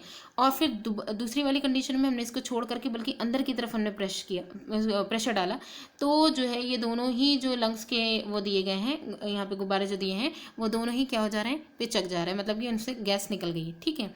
तो इससे हमें यही पता चला कि कैसे जो शेप है जो हमारे चेस्ट का, यानी कि जो हमारे चेस्ट का जो शेप जो चेंज हो रहा था इनहेलेशन और एक्सहेलेशन में, इनहेलेशन में बढ़ रहा था, एक्सहेलेशन में घट रहा था, तो वो उसका यहाँ पे एक्सपेरिमेंट के थ्रू वो एकदम और अच्छे से क्लियर हो गया, ठीक है। इस मॉडल में गुब्बारे किस अंग को प्रदर्शित कर रहे थे, लंग्स को प्रदर्शित कर रहे थे, और रबर की जो परत है वो किसे प्रदर्शित कर रही थी, वो डायफ्राम को प्रदर्शित कर रही थी, ठीक है। अब आप श्वसन की क्रियाविधि को समझने में और भी अच्छे से समर्थ हो गए होंगे। अब आगे देखते हैं, हम उच्च श्वसन या उच्छ्वसन यानी कि एक्सहेलेशन में बाहर क्या निकालते हैं, ये जो क्वेश्चन था इसे भी क्लियर कर लेते हैं। तो इसे एक्सपेरिमेंट के थ्रू करते हैं, ठीक है। इसके लिए हमें क्या करना है, कोई पतली स्वच्छ परखनली लेंगे, इसमें हम क्या करेंगे, कॉर्क लगा देंगे। यदि परखनली उपलब्ध ना हो तो आप कांच की कोई बॉटल या कुछ भी ले सकते हैं, ठीक है। आगे बढ़ने से पहले एक बार देख लें कि बेहतर जीवन के लिए श्वास क्यों ज़रूरी है। तो देखिए इसमें क्या है, नियमित या परंपरागत श्वसन व्यायाम, ये जो मॉर्निंग के टाइम में जो श्वसन व्यायाम किया जाता है जिसे प्राणायाम कहते हैं, उससे हमारे फेफड़ों को अंदर मतलब कि फेफड़ों में वायु को अंदर लेने की क्षमता जो है उसको बढ़ाया जाता है। मतलब कि ये जो प्राणायाम है इसके द्वारा हमारे फेफड़ों में जो वायु को अंदर लेने की जो क्षमता है उसको ये बढ़ाता है। इस प्रकार हमारे शरीर की कोशिकाओं को ज़्यादा ऑक्सीजन मिलती है, ठीक है। ज़्यादा जो है ऑक्सीजन की जो कमी है वो ज़्यादा तरीके से उसकी जो है पूरी हो जाती है, आपूर्ति हो जाती है, जिसके फलस्वरूप हमारा जो है हमें अधिक ऊर्जा उत्पन्न होती है। तो मतलब हम ये कह सकते हैं कि अगर बेहतर जीवन हमें चाहिए तो हमें बेहतर जीवन के लिए हम जो प्राणायाम है मॉर्निंग के टाइम में इसको करें, और इसके थ्रू हमारे जो इनहेलेशन की प्रोसेस में जो ऑक्सीजन लेने की जो एक वो है, एक क्षमता है, वो थोड़ी बढ़ जाएगी, ठीक है, जिससे हम और ज़्यादा हमारे अंदर ऊर्जा उत्पन्न हो सकती है, ठीक है। तो ये चीज़ हो गई। अब जैसे हमने एक और एक्सपेरिमेंट कर रखा था कि जो हम एक्सहेलेशन कर रहे हैं उसमें कौन सी गैस निकल रही है इसे हमें चेक करना था। तो हमने एक टेस्ट ट्यूब लिया था, उसमें हमें कॉर्क डालना था, स्ट्रॉ डालना था, ठीक है, और नीचे जो उसमें टेस्ट ट्यूब में चूने का पानी लिया गया था। तो इसे देख लेते हैं। तो जो प्लास्टिक की बॉटल है, मतलब कहने का है कि अगर कांच की जो टेस्ट ट्यूब है वो अगर नहीं मिलती है तो हम प्लास्टिक की बॉटल भी ले सकते हैं। और फिर परखनली में थोड़ा सा ताज़ा बना चूने का पानी हम डालेंगे, ठीक है। प्लास्टिक की स्ट्रॉ यानी नली को परखनली में इस प्रकार डालिए कि वह चूने के पानी में डूब जाए। अब स्ट्रॉ द्वारा धीरे धीरे चूने के पानी में फूंक मारिए, ठीक है। तो क्या होगा कि क्या चूने के पानी में कोई परिवर्तन दिखाई दे रहा है? क्या आप इसे अध्याय 6 में किए गए जो है अध्ययन के आधार पर समझा सकते हैं? अध्याय 6 में जो हमने एक्सपेरिमेंट एक चूने के पानी का किया था, इसमें यही था कि जब जो है उसमें फूंक मारी गई थी या एयर उसमें जब पहुंची थी, मेनली एयर जब पहुंची थी, तो चूने के पानी में पहुंचने के साथ साथ वो बुलबुले उसमें से निकलने लग गए थे। तो वही जो बुलबुले के रूप में जो गैस निकल रही होती है वो कौन सी गैस होती है? वो कार्बन डाइऑक्साइड गैस होती है। तो अब यहाँ पे हम ये कह सकते हैं कि एक्सहेलेशन की प्रोसेस में जो गैस निकलती है उसकी ज़्यादा मात्रा किसकी होती है? कार्बन डाइऑक्साइड गैस की होती है। आप जानते हैं कि हम जिस वायु का अंतःश्वसन अथवा उच्छ्वसन करते हैं, इनहेलेशन एक्सहेलेशन करते हैं, वह गैसों का मिश्रण होती है। मतलब जिस वायु को हम अंदर लेते हैं बाहर निकालते हैं वो क्या होती है? गैसों का मिश्रण होती है। तो यहाँ पे जो एक डायग्राम दिखाया गया है इसमें हम देख सकते हैं ये फेफड़े हैं। अंतःश्वसित और उच्छ्वासित वायु में ऑक्सीजन और कार्बन डाइऑक्साइड का प्रतिशत होता है। तो देखिए इनहेलेशन जब होगी उसकी वायु में कितना प्रतिशत होगा? फेफड़ों में जब इनहेलेशन के द्वारा वायु जब जाएगी तब 21% ऑक्सीजन होती है, 0.04% कार्बन डाइऑक्साइड होती है जब हम इनहेलेशन के द्वारा अंदर लेते हैं। और फिर जब हम एक्सहेलेशन करते हैं तब भी जो है ऑक्सीजन की काफ़ी मात्रा बाहर निकलती है एयर के थ्रू। तो इसमें 16.4% ऑक्सीजन होती है और 4.4% कार्बन डाइऑक्साइड होती है। यानी कि कार्बन डाइऑक्साइड की मात्रा काफ़ी बढ़ जाती है, 0.04 से काफ़ी बढ़ जाती है, 4.4% कार्बन डाइऑक्साइड हो जाती है, ठीक है। तो ये हो गया इनहेलेशन और एक्सहेलेशन में किन गैसों की मात्रा जो है वो कितनी ज़्यादा होती है, ठीक है। अब यहाँ पे क्या है कि हम क्या जो उच्छ्वसित करते हैं, मतलब कहने का है कि यहाँ पे जो हम एक्सहेलेशन कर रहे थे वो उसमें हम क्या एक्सहेलेशन कर रहे हैं? तो क्या हम केवल कार्बन डाइऑक्साइड गैस को ही एक्सहेलेट कर रहे हैं, उच्छ्वसित कर रहे हैं, अथवा उसके साथ गैसों के मिश्रण को भी उच्छ्वसित कर? अभी हमने देखा कि कार्बन डाइऑक्साइड गैस के साथ ऑक्सीजन भी निकल रही थी, यानी कि वायु में जितनी भी चीज़ें थी मतलब कि वायु के जो कंपोनेंट हैं कार्बन डाइऑक्साइड गैस, ऑक्सीजन और खासकर नाइट्रोजन जिसकी लेवल सबसे ज़्यादा होता है, और इसके साथ साथ जो है जलवाष्प वगैरह जो होती है ये भी हो सकती है। तो इसको देखने के लिए हम क्या कर सकते हैं? हम ये भी देखा होगा कि अगर हम दर्पण के सामने उच्छ्वास करें यानी कि एक्सहेलेट करें, हवा अपने मुंह से बाहर निकालें, तो हम देखेंगे कि उसकी जो सतह है वो धुंधली हो जाती है, यानी भाप जैसा कुछ बन जाता है। तो ये जो नमी जो होती है ये किसके कारण होता है? नमी के कारण। तो नमी अगर वायु में हमारे अंदर से हमने जो निकाली इसमें नमी है, तो जाहिर सी बात है इसमें क्या होगी? जलवाष्प होगी। तो जल के बिंदु कण कहाँ से आते हैं? तो यही है कि वायु के कंपोनेंट में हमने ये पढ़ा था कि जलवाष्प भी वायु का एक कंपोनेंट होता है। ठीक है, तो अब जो हमारी नेक्स्ट हेडिंग है, अन्य जंतुओं में श्वसन कैसे होता है। ये जो यहाँ से जो पॉइंट है ये बहुत ही ज़्यादा इंपॉर्टेंट है, ध्यान से इसे नोट डाउन भी करने की कोशिश करिएगा, ध्यान से देखिएगा। देखिए यहाँ पे हाथी, शेर, गाय, बकरी, मेंढक, छिपकली, सर्प और पक्षियाँ आदि जंतुओं की वक्ष गुहाओं में मनुष्यों की भांति फेफड़े होते हैं। तो ये जो लाइन है बहुत ही इंपॉर्टेंट है कि मनुष्य की भांति फेफड़े किन में हो सकते हैं? हाथियों में, शेर में, गाय, बकरी, मेंढक, छिपकली और सर्प और पक्षियाँ, इन सब में फेफड़े होते हैं। ठीक है, जीव श्वसन करते हैं। क्या इनके भी मतलब इनके भी मनुष्य की फेफड़े जैसे ही श्वसन अंग होते हैं? तो इसे हमें पता करना है। ठीक है, तो यहाँ पे बूझो भी कुछ जानना चाहता है, इसे भी देख लें। मुझे जानना चाहता है कि क्या कॉकरोच यानी तिलचट्टा और घोंघे, मछली, केचुए, चींटी और मच्छर, क्या इनके भी फेफड़े होते हैं? ये जानने की कोशिश कर रहे हैं। तो आइए देखते हैं। सबसे पहला जो हमारा है वो है कॉकरोच। चूंकि हमने लंग्स का तो देख लिया, लंग्स में जैसा जो वर्किंग मनुष्य में हो रही होती है वैसी जिनमें लंग्स पाए जा रहे हैं उन सब में होगी। लेकिन जो अदर एनिमल है जैसे कि कॉकरोच की शरीर के पार्श्व भाग, साइड वाले जो होते हैं, उनमें छोटे छोटे छिद्र पाए जाते हैं, छोटे छोटे छेद होते हैं। ठीक है, अन्य कीटों के शरीर में भी इस प्रकार के छिद्र होते हैं। तो हम कह सकते हैं कि कीटों का जो है रेस्पिरेशन का सिस्टम होगा वो लगभग कॉकरोच के जैसे होगा। तो इसमें क्या है कि ये जो छिद्र होते हैं इन्हीं को ही हम श्वास रंध्र, रेस्पिरेटरी फोरामेन कहते हैं। इन जो छिद्र हैं उनको हम श्वास रंध्र, रेस्पिरेटरी फोरामेन कहते हैं। कीटों में गैस के विनिमय, गैस का जो एक्सचेंज हो रहा है उसके लिए वायु नलियों का जाल बिछा होता है। कीटों में जब गैस का एक्सचेंज होता है तो इसमें वायु नली जो होती है उनका जाल बिछा होता है, जो कि श्वास प्रणाल या फिर ये वातक कहलाता है। इसी को ही हम कॉकरोच का रेस्पिरेटरी सिस्टम कह सकते हैं। ठीक है, श्वास प्रणाल या वातक। ठीक, तो ये क्या होता है कि नलियों का जाल बिछा होता है। अब इसमें होता क्या है कि जो ऑक्सीजन है, अब यहाँ पे देख लेते हैं, ये कॉकरोच का पूरा श्वास प्रणाल तंत्र दिया गया है, रेस्पिरेटरी सिस्टम। इसमें ये पूरा श्वास प्रणाल कैसे नलियों के थ्रू जो है वो गैसेस अंदर पूरी पहुंचेंगी। ठीक है, अब यहाँ पे देखिए जो ऑक्सीजन है, ठीक है, ऑक्सीजन जो इंसेक्ट के अंदर कैसे जा रही है, हम जो वायु लेंगे वो ऑक्सीजन समृद्ध होगी। ठीक है, वायु, अब ये जो वायु है वो श्वास रंध्रों यानी कि जो रेस्पिरेटरी फोरामेन है उनसे श्वास नालों में जा करके, जो रेस्पिरेटरी सिस्टम में जो नलियां हैं, ठीक है, उनमें जा करके शरीर के ऊतकों में विसरित हो जाती हैं। शरीर के जितने भी टिश्यूज़ हैं वहाँ पे पूरी फैल जाती हैं।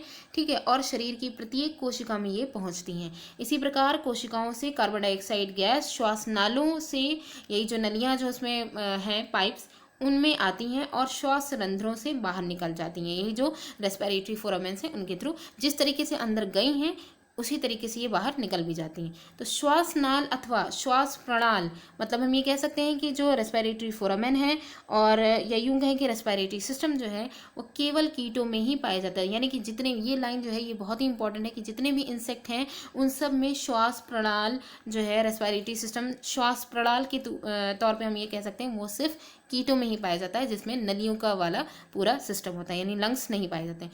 जंतुओं या अन्य जितने भी समूह हैं उनमें ये व्यवस्था नहीं पाई जाती है। ठीक है, तो ये हो गया कॉकरोच। इसके बाद आता है केचुआ। केचुए के बारे में हमने क्लास 6 में भी हमने अध्याय 9 में ये पढ़ा था केचुए के बारे में कि उनकी जो त्वचा होती है वो त्वचा से श्वसन करते हैं। इसका डिस्कस हमने थोड़ा सा क्लास 6 में भी किया था। केचुए की जो त्वचा होती है उसे स्पर्श करने पर हमें वो थोड़ी सी ह्यूमिड, आर्द्र और श्लेष्मीय प्रतीत होती है, थोड़ी सी चिकनी और थोड़ी सी नमी वाली प्रतीत होती है। इसमें से गैसों का आवागमन आसानी से हो जाता है। यानी कि हम कह सकते हैं कि केचुओं का जो श्वसन होता है वो त्वचा के द्वारा होता है, तो गैसों का जो आवागमन है, एक्सचेंजिंग जो हो रही है, वो ये जो त्वचा होती है इससे स्किन से आसानी से हो सकती है। यद्यपि मेंढक में, यहाँ पे ये जो लाइन है बहुत एग्जाम की दृष्टि से बहुत ही ज़्यादा इंपॉर्टेंट है। ठीक है, यद्यपि मेंढक में मनुष्य की भांति फेफड़े होते हैं तथापि वे अपनी त्वचा से भी श्वसन कर सकते हैं। यानी कि यहाँ पे काफ़ी क्वेश्चन पूछा जाता है कि मेंढक में जो रेस्पिरेशन के लिए कौन कौन से सिस्टम इसमें पाए जाते हैं। तो चूंकि मेंढक जो होता है इसमें फेफड़े भी होते हैं, लेकिन ये त्वचा के द्वारा भी श्वसन कर सकता है। और आर्द्र और श्लेष्मी, इसकी भी त्वचा जो होती है वो आर्द्र और श्लेष्मी होती है, जैसे कि केचुए की होती है। और केचुए के लिए हम कहेंगे कि केचुआ जो है वो रेस्पिरेशन किसके थ्रू करता है, स्किन के थ्रू करता है, त्वचा के थ्रू। और जो कॉकरोच यानी जितने भी इंसेक्ट होते हैं वो किसके द्वारा करते हैं, तो यहाँ वो जो है वो श्वास प्रणाल जो होता है उसके द्वारा करते हैं। ठीक है, तो ये हो गया अब जो जल में रहने वाले जो जीव हैं वो श्वसन कैसे करते हैं, तो जल में श्वसन कैसे होगा, क्या हम जल में श्वसन कर सकते हैं तथा जीवित रह सकते हैं। अनेक जीव भी हैं जो जल में रहते हैं, तो क्या वो श्वसन करते हैं, और अगर करते हैं तो कैसे करते हैं। तो हमने कक्षा 6 में हमने मछलियों के बारे में पढ़ा था कि उनमें क्लोम या फिर गिल्स पाए जाते हैं, ठीक है। तो ये जो क्लोम जो होते हैं वो क्या करते हैं, वो जल में घुली हुई जो ऑक्सीजन होती है इसका उपयोग करने में उनकी सहायता करते हैं। जल में घुली हुई जो ऑक्सीजन होती है वो जो है कंपाउंड के फॉर्म में होती है ना, तो मछलियों में जो क्लोम पाए जाते हैं ये उन ऑक्सीजन, जल में घुली हुई जो ऑक्सीजन है उसका यूज़ करने में ये हेल्प करते हैं। क्लोम त्वचा से बाहर की ओर निकले रहते हैं, ठीक है। यहाँ पे बूझो एक बार फिर से थोड़ा सा इनका क्वेश्चन है और कन्फ्यूज भी हैं। बूझो ने दूरदर्शन कार्यक्रम में देखा था कि व्हेल और डॉल्फिन अक्सर पानी की सतह पर ऊपर आ जाती हैं, कभी कभी ऊपर की ओर आते समय वे पानी की फुहार भी छोड़ती हैं, वे ऐसा क्यों करती हैं, ठीक है। तो इनके क्वेश्चन का भी आंसर मिल जाएगा, देखते हैं। तो पहले हम यहाँ मछलियों के बारे में जो इनकी क्लोम है उनके बारे में हम देख लेते हैं कि ये जो है क्लोम का ये यूज़ जो है वो कैसे कर रही हैं। देखिए ये स्ट्रक्चर दिखाया गया है क्लोम का, इसे देख लीजिए, ये बाहर की तरफ रहता है, स्किन से मतलब इनकी पूरी बॉडी से ये बाहर की तरफ रहता है, ठीक है।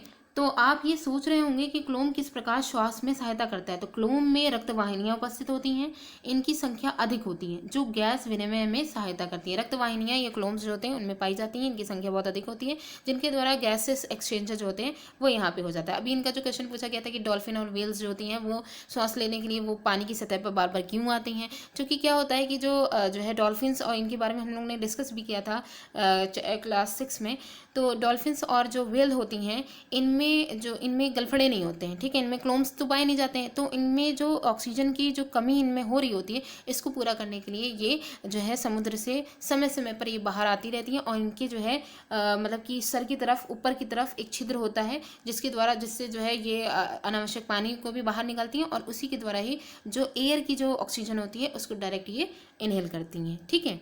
तो इसलिए ही ये जो है बाहर मतलब कि समय समय पर ये बाहर आती रहती है जब इन्हें ऑक्सीजन की ज़रूरत होती है।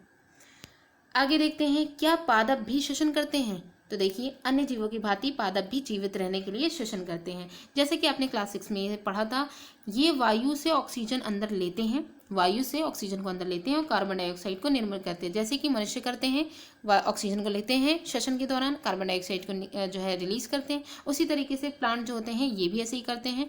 इनकी कोशिकाओं में भी ऑक्सीजन का उपयोग अन्य जीवों की भांति ग्लूकोज के, कार्बन डाइऑक्साइड और जल के विखंडन, जैसे अन्य जीवों में हो रहा था कि जो मतलब कि ऑक्सीजन का यूज़ हो रहा था अन्य जीवों में, कि जो भोजन था उसको तोड़ करके कार्बन डाइऑक्साइड और जल में कन्वर्ट किया जा रहा था, उसी तरीके से प्लांट्स जो होते हैं इनमें भी जब श्वसन प्रक्रिया होती है तो ऑक्सीजन का यूज़ अन्य जीवों की भांति इसमें भी ग्लूकोज को कार्बन डाइऑक्साइड और जल के विखंडन करने के लिए ही किया जाता है, ठीक है। पादप में प्रत्येक अंग वायु से स्वतंत्र रूप से ऑक्सीजन ग्रहण करके कार्बन डाइऑक्साइड को निर्मुक्त कर सकता है। मतलब कह सकते हैं कि पादप जितने भी होते हैं उनमें प्रत्येक अंग जो है वो वायु से स्वतंत्र रूप से ऑक्सीजन को ग्रहण करेगा और कार्बन डाइऑक्साइड को रिलीज कर देगा। अध्याय 1 जो था उसमें हमने ये पढ़ा था कि पादप की जो पत्तियां हैं उनमें ऑक्सीजन कैसे उनके द्वारा लिया जा रहा है, तो उसको देखने से पहले यहाँ पे देख लें। पहले ये जानना चाहते हैं कि क्या भूमिगत होते हुए भी पादप की जो जड़ें हैं, मतलब भूमि के अंदर होते हुए भी पादप की जो जड़ें हैं वो ऑक्सीजन ग्रहण करती हैं, यदि ऐसा है तो ऐसा किस प्रकार वो करती हैं, तो आइए इसे भी देखते हैं। तो देखिए कार्बन डाइऑक्साइड गैस के विनिमय के लिए सूक्ष्म छिद्र होते हैं, क्योंकि हम लोग ने ये जो है पढ़ा भी था अध्याय में भी कि जो पत्तियां होती हैं, ठीक है, उनमें क्या होते हैं सूक्ष्म छिद्र पाए जाते हैं जिन्हें हम रंध्र कहते हैं, ठीक है। इनके द्वारा क्या होती है कार्बन डाइऑक्साइड का एक्सचेंज किया जाता है, ऑक्सीजन को लिया जाता है, कार्बन डाइऑक्साइड का एक्सचेंज किया जाता है, ठीक है। तो इन छिद्रों के द्वारा जिन्हें हम रंध्र कहते हैं उनके द्वारा होता है। पादप की अन्य सभी कोशिकाओं की भांति ही मूल कोशिकाएं यानी जड़ों की जो कोशिकाएं होती हैं, यानी कि हम यहाँ पे कह सकते हैं कि रेस्पिरेशन प्लांट के हर एक पोर्शन के द्वारा होता है, ठीक है। तो यहाँ पे जो है पादप की जो मूल यानी जड़ें जो होती हैं उनमें भी ऊर्जा उत्पन्न करने के लिए ऑक्सीजन की आवश्यकता होती है। तो मूल जो है वो मृदा कणों के बीच जो खाली स्थान में वायु, अवकाश में उपस्थित जो वायु होती है उससे वो ऑक्सीजन ले लेती हैं। यानी जड़ें जो होती हैं वो कैसे ऑक्सीजन लेती हैं, इन्हें भी ऑक्सीजन की ज़रूरत होती है, इन्हें भी क्रिया करने के लिए जो है ऊर्जा की आवश्यकता होती है। तो ये जो है खाली स्थान, मृदा के बीच में जो खाली स्थान होते हैं वहाँ पर जो वायु उपस्थित होती है उससे ही ऑक्सीजन ले लेती है।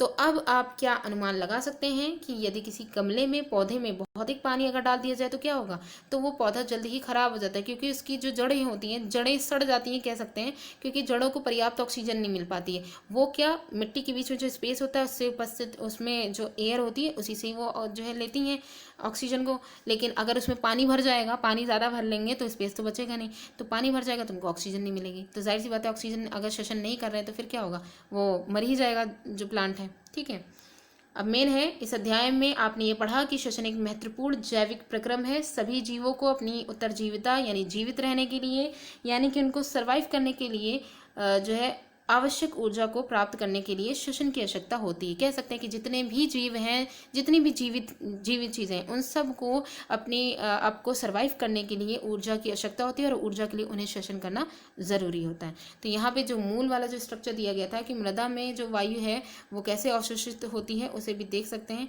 मृदा के एक कण दिए गए हैं, कैसे उनके बीच में स्पेस है वो भी दिखाया गया है।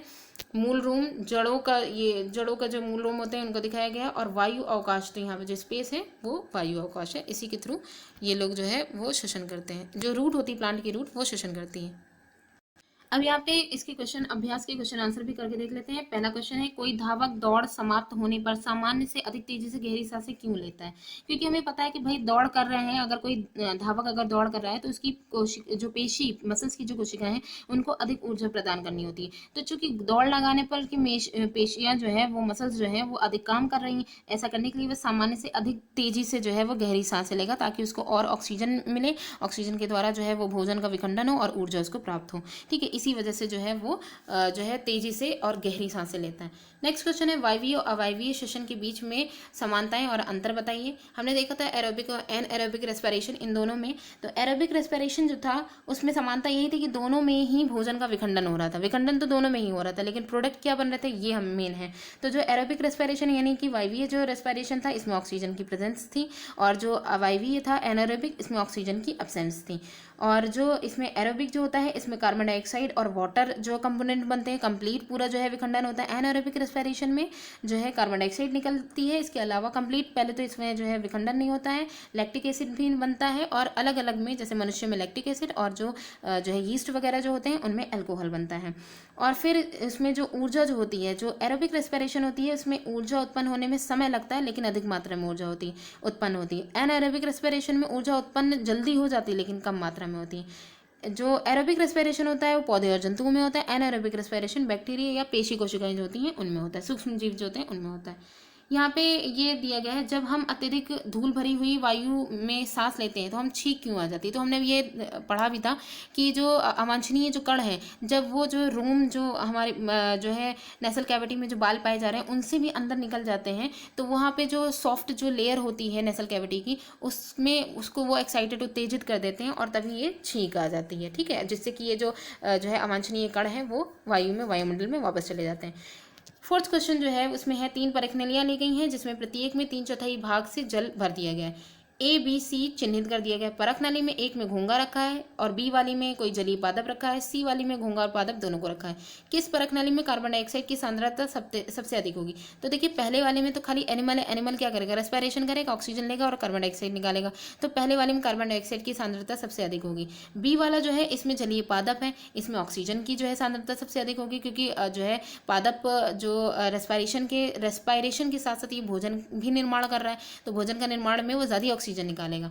सी वाले में घोंघा और पादप दोनों हैं, तो इनमें जो है दोनों का एकदम भाजपटा हो जाएगा। एक तरह से देखें कि वो जो है कार्बन डाइऑक्साइड बना रहे हैं पादप, और मतलब कि इनको रिलीज कर रहे हैं, और जो है वो है जंतु हैं वो उसको यूज कर ले रहे हैं। ठीक है, तो दोनों का बराबर हो जाए तो कह सकते हैं कि सांद्रता सबसे अधिक कार्बन डाइऑक्साइड की जो होगी वो एक पहली वाली जो परखनली है उसमें होगी।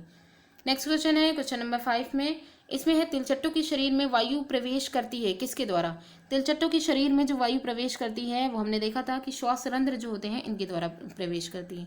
ठीक है, नेक्स्ट क्वेश्चन है, खामे दिया गया है, अत्यधिक व्यायाम करते समय हमारी टांगों में जिस पदार्थ की संचयन के कारण ऐंठन होती है वो कौन सा है? लैक्टिक एसिड है। किसी सामान्य वयस्क व्यक्ति की विश्राम अवस्था में औसत जो दर है, सामान्य वयस्क व्यक्ति की विश्राम अवस्था में जो औसत दर थी वो कितनी थी? 15 से 18 प्रति मिनट थी। 1 मिनट में 15 से 18 थी। और जब उच्छ्वसन होता है यानी एक्सलेशन के समय पसलियाँ क्या होती हैं? एक्सलेशन के समय, एक्सलेशन जब होता है तो इसमें दिया गया बाहर की ओर गति करती हैं या नीचे की ओर गति करती हैं, ऊपर की ओर गति करती है, बिल्कुल गति नहीं करती हैं। तो हम कह सकते हैं कि नीचे की ओर गति करती हैं। जब एक्सलेशन होता है तो पसलियाँ नीचे की ओर गति करती हैं और डायफ्राम ऊपर की तरफ अपनी प्रारंभिक स्थिति में आ जाता है। नेक्स्ट क्वेश्चन है कि यहाँ पे है कॉलम ए और कॉलम बी को मिलाना है, तो इसको एक बार देख लेते हैं कि कैसे इसमें क्या जो है मैचिंग की गई है। तो देखिए जो यीस्ट है, ठीक है, यीस्ट किसका प्रोडक्शन करता है, अल्कोहल का करता है। डायफ्राम जो होता है ये वक्ष गुहा जो है थोरैसिक कैविटी होती है, वहाँ पे ये पाया जाता है। त्वचा जो है, त्वचा के द्वारा कौन जो है वो सांस लेता है, त्वचा के द्वारा जो केचुआ होता है वो सांस लेता है। पत्तियां जो होती हैं उनमें रंध्र पाए जाते हैं। मछलियों में क्लोम होते हैं। मेंढक जो होते हैं वो फेफड़े और त्वचा दोनों से सांस लेते हैं, ठीक है। और हाँ ये चीज़ हो गई। इसके बाद है क्वेश्चन 7 में सत्यासत्य बताना है। तो पहला वाला जो है अत्यधिक व्यायाम करते समय व्यक्ति की श्वसन दर धीमी हो जाती है, तो ये बात सही है, ठीक है। और पादपों में प्रकाश संश्लेषण केवल दिन में जबकि श्वसन केवल रात्रि में होता है, ये बात गलत है। श्वसन और जो है श्वसन क्रिया जो होती है उनमें हमेशा होती रहती है, सुबह शाम। नेक्स्ट है कि मेंढक अपनी त्वचा के अतिरिक्त अपने फेफड़ों से भी श्वसन करते हैं। तो मेंढक जो होते हैं वो त्वचा के अतिरिक्त अपने फेफड़ों से भी करते हैं, ये भी बात सही है। मछलियों में श्वसन के लिए फेफड़े होते हैं, ये गलत है।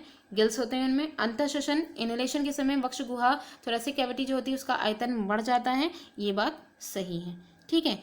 लास्ट क्वेश्चन यहाँ पे आएगा 9th क्वेश्चन। 9th क्वेश्चन में है पर्वतारोही अपने साथ ऑक्सीजन सिलेंडर ले जाते हैं। पर्वत पे चढ़ने वाले जो लोग होते हैं अपने साथ ऑक्सीजन सिलेंडर ले जाते हैं। क्यों ले जाते हैं?